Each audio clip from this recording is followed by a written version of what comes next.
अभिवादन स्वीकार कीजिए ब्रजेश मिश्रा का। आप देख रहे हैं द डिबेट और आज हम बात करेंगे किस तरह से हमारे प्रदेश के हमारे अपने लोग, हमारे अपने भाई बहन एक अदद सांस के लिए, ऑक्सीजन के लिए तड़प तड़प कर उत्तर प्रदेश में अपने घरों में, निजी अस्पतालों के भीतर उनकी दुखद मौत हो रही है।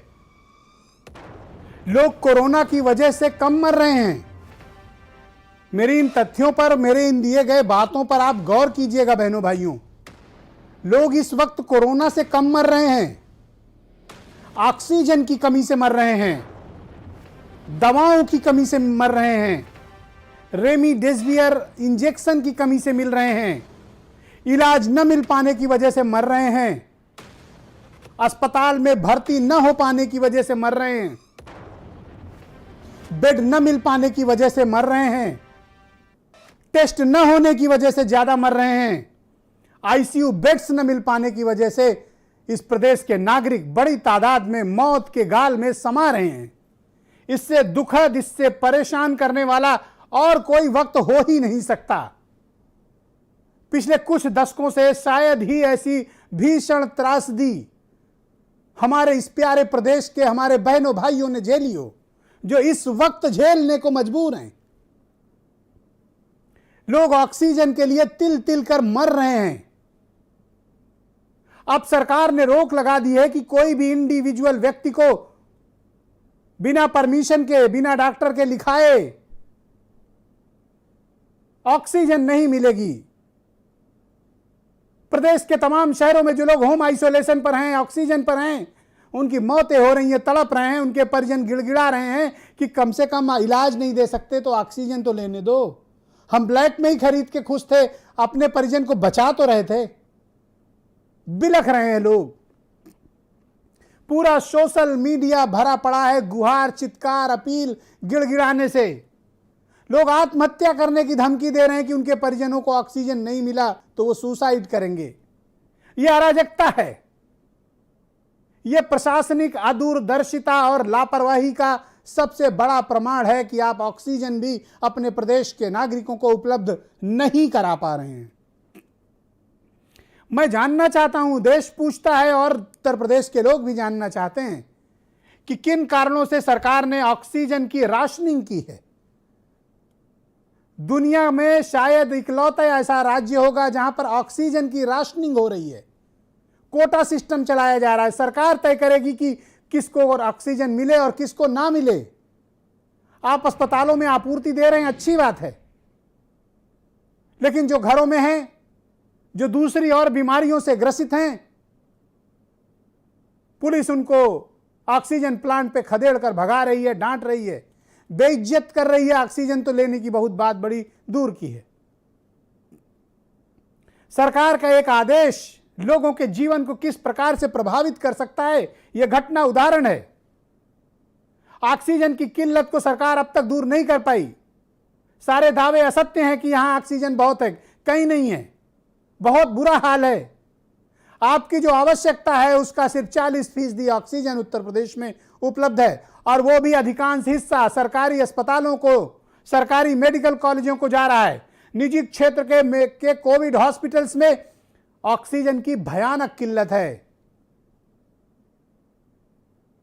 बहराइच से लेकर फर्रुखाबाद तक लोगों की मृत्यु हो रही है। लखनऊ में 3 बड़े कोविड हॉस्पिटल्स में ऑक्सीजन खत्म हो गई। आईसीयू में मरीज तड़प कर मर गए। यह अपराध है। अगर इसको हम अपराध नहीं मानेंगे तो किसको मानेंगे? यह मानवता के खिलाफ है। भारत के संविधान की मूल भावना के विपरीत है, जिसमें हमें जीने का अधिकार है, राइट टू लाइफ। टेस्ट आप करेंगे नहीं, रिपोर्ट आप देंगे नहीं, अस्पताल भर्ती होने नहीं देंगे, सीएमओ का ऑर्डर लाइए। गंभीर मरीजों को आईसीयू बेड है नहीं,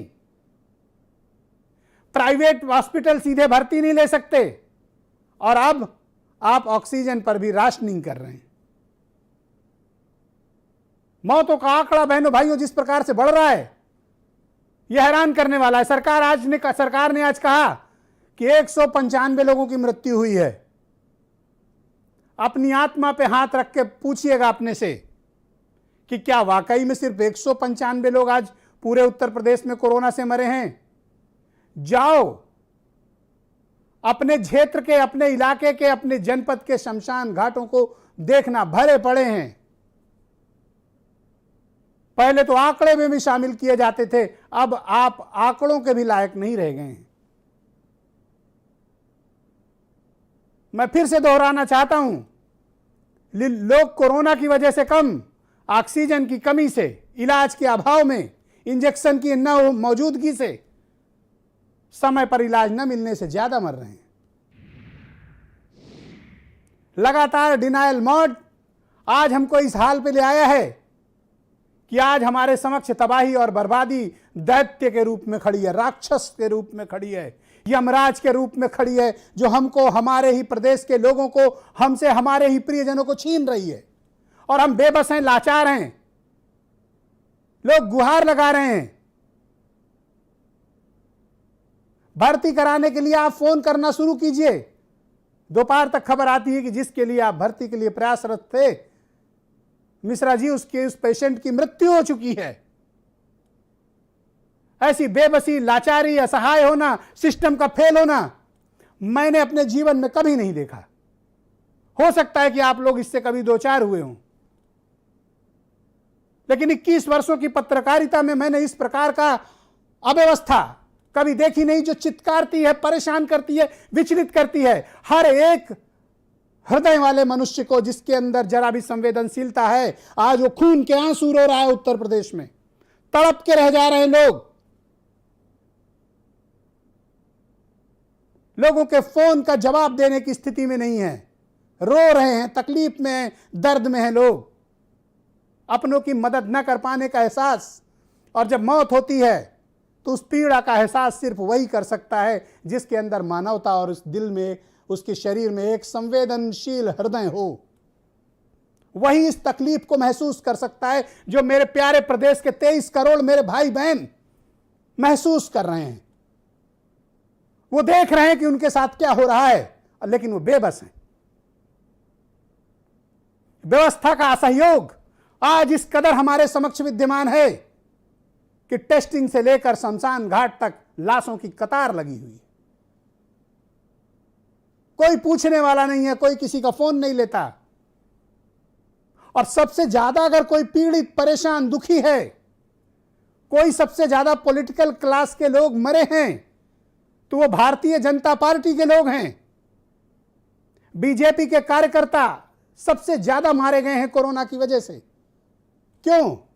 क्योंकि पब्लिक के बीच पंचायत चुनाव में सबसे ज्यादा वही घूमे, हर हफ्ते पार्टी इवेंट करती रही, आयोजन होते रहे, कार्यक्रम चलते रहे, कोरोना फैलता रहा, बीजेपी के कार्यकर्ता मरते रहे। उनको कोई पूछने वाला नहीं है, बीजेपी के नेताओं को, कार्यकर्ताओं को। उनके दुख के साथ खड़े भी नहीं हो सकते हैं बीजेपी के नेता। मदद की बात तो बहुत दूर की है। बीजेपी के तमाम कार्यकर्ता, नेता अवसाद में हैं, उनकी तकलीफों का कोई अंत नहीं है। और मैं उसका एक छोटा सा उदाहरण देना चाहता हूं। बीजेपी में पश्चिम उत्तर प्रदेश के बड़े नेता और व्यापार प्रकोष्ठ के उत्तर प्रदेश के संयोजक विनीत शारदा, आपने उनका नाम सुना होगा। ये वही सज्जन है जिनका चुनाव के दौरान एक भाषण बड़ा वायरल हुआ था, जिसमें वो बार बार ये रिपीट कर रहे थे, 37 बार बोला था एक सांस में, कमल कमल कमल कमल कमल कमल कमल कमल। ये वही वाले विनीत शारदा मुख्यमंत्री को पत्र लिख रहे हैं, ट्वीट लिख रहे हैं और कह रहे हैं कि उनके 2 गंभीर परिजन जिन्हें रेमडेसिविर इंजेक्शन की जरूरत है, गिड़गिड़ा रहे हैं विनीत शारदा। उनको रेमडेसिविर इंजेक्शन तो नहीं मिला, लेकिन स्वास्थ्य मंत्री ने उनके साथ भयानक बदतमीजी की, उनको बहुत अपमानित किया। इस कदर अपमानित किया कि उन्होंने लिखा कि इतना भयानक अपमान हुआ है कि इंसानियत भी शर्मसार है। यह विनीत शारदा का पत्र है जो उन्होंने ट्वीट किया है मुख्यमंत्री को। ट्विटर पे मौजूद है, आप जाके देख सकते हैं। यह हालत बीजेपी के नेताओं की है। भारतीय जनता युवा मोर्चा के तमाम पदाधिकारियों के पिता, किसी के चाचा, किसी के घर के लोग अस्पतालों में तड़प रहे हैं, कुछ को तो जगह तक नहीं मिली अस्पतालों में, मर गए कार्यकर्ता बेचारे। किससे फरियाद कहें? यह तो बीजेपी की बात हुई, आम जनता की हालत और खराब है। तो इन सब परिस्थितियों को उत्तर प्रदेश में धकेला किसने?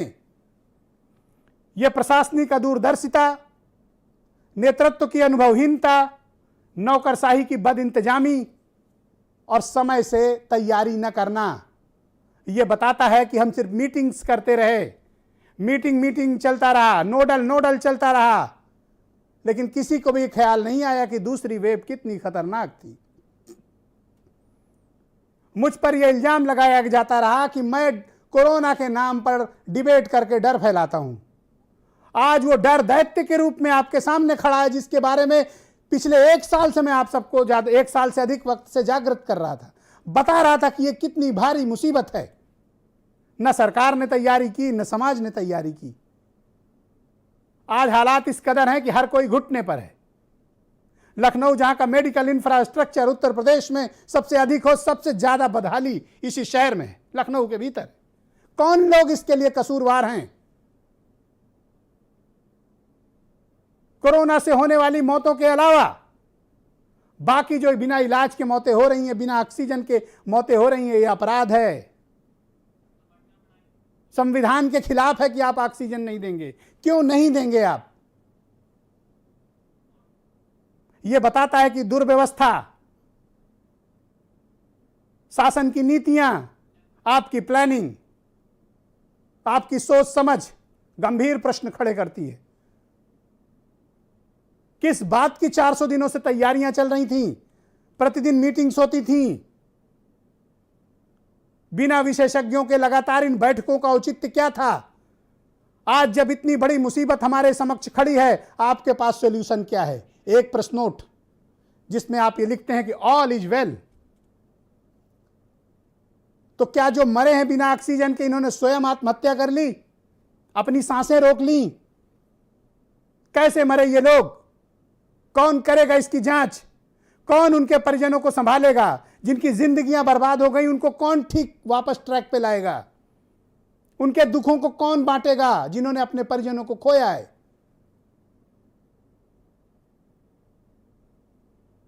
क्या हम इस प्रकार का समाज चाहते थे जिस प्रकार का आज हमारे समक्ष है, जहां हम कोई किसी की मदद करने की स्थिति में ना हो? दिल पे हाथ रख के कहिएगा, कितने भी ताकतवर, रसूखदार, रिसोर्सफुल, पैसे वाले लोग हों, क्या किसी को ऑक्सीजन दिला पाने की स्थिति में हो? किसी को आईसीयू बेड दिला पाने की स्थिति में हो? किसी का भर्ती करके इलाज करा पाने की स्थिति में हो?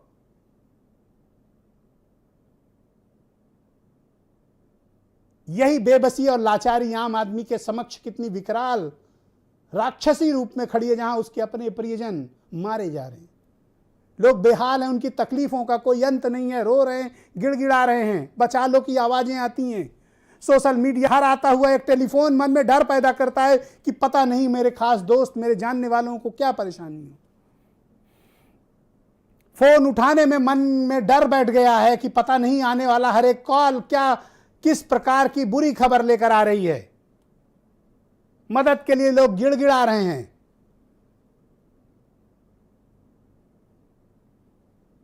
यह बेबसी और लाचारी यह स्तब्ध करने वाली है, हैरान करने वाली है। यह प्रशासनिक अदूरदर्शिता, अनुभवहीनता का ज्वलंत और जानलेवा प्रमाण है और प्रत्यक्ष प्रमाण है।